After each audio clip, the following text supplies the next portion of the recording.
Pada video kali ini saya akan menjelaskan mengenai PT, asuransi, dan surat berharga. Materi yang pertama mengenai PT atau perseroan terbatas. PT adalah suatu badan hukum untuk menjalankan usaha yang memiliki modal terdiri dari saham-saham yang pemiliknya memiliki bagian sebanyak saham yang dimilikinya. Karena modal terdiri dari saham-saham yang dapat diperjualbelikan, perubahan kepemilikan perusahaan bisa dilakukan tanpa perlu membubarkan perusahaan. Selain berasal dari saham, modal PT dapat pula berasal dari obligasi. Adapun ciri-ciri PT sebagai berikut. Yang pertama, kewajiban terbatas pada modal tanpa melibatkan harta pribadi. Yang kedua, modal dan ukuran perusahaan besar. Yang ketiga, kelangsungan hidup perusahaan PT ada di tangan pemilik saham. Yang keempat, dapat dipimpin oleh orang yang tidak memiliki bagian saham. Yang kelima, kepemilikan mudah berpindah tangan. Yang keenam, mudah mencari tenaga kerja untuk karyawan atau pegawai.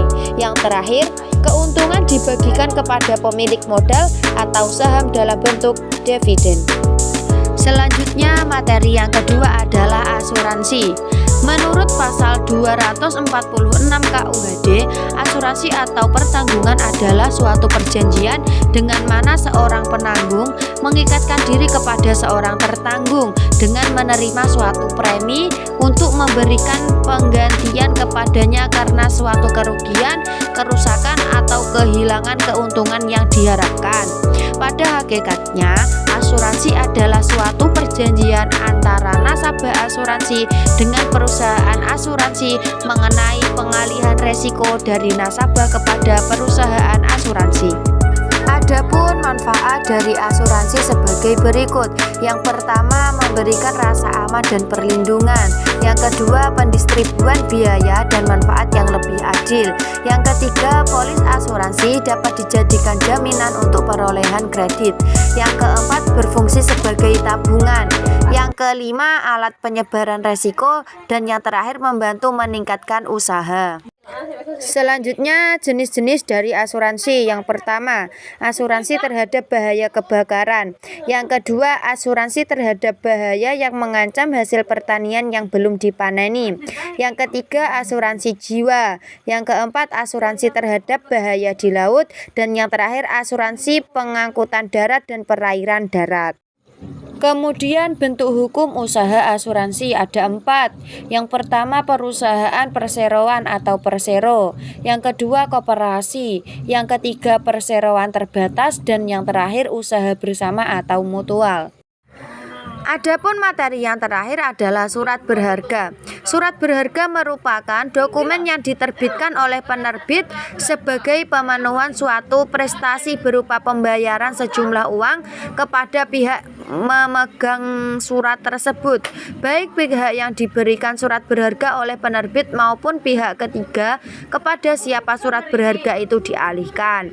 Surat berharga adalah surat yang semua menganggap surat tersebut berharga, seperti contoh saham, obligasi, wesel, cek, dan lain-lain.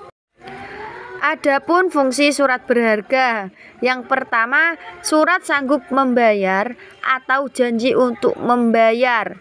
Surat ini penandatanganan berjanji untuk menyanggupi atau membayar sejumlah uang kepada pemegang yang menggantikannya.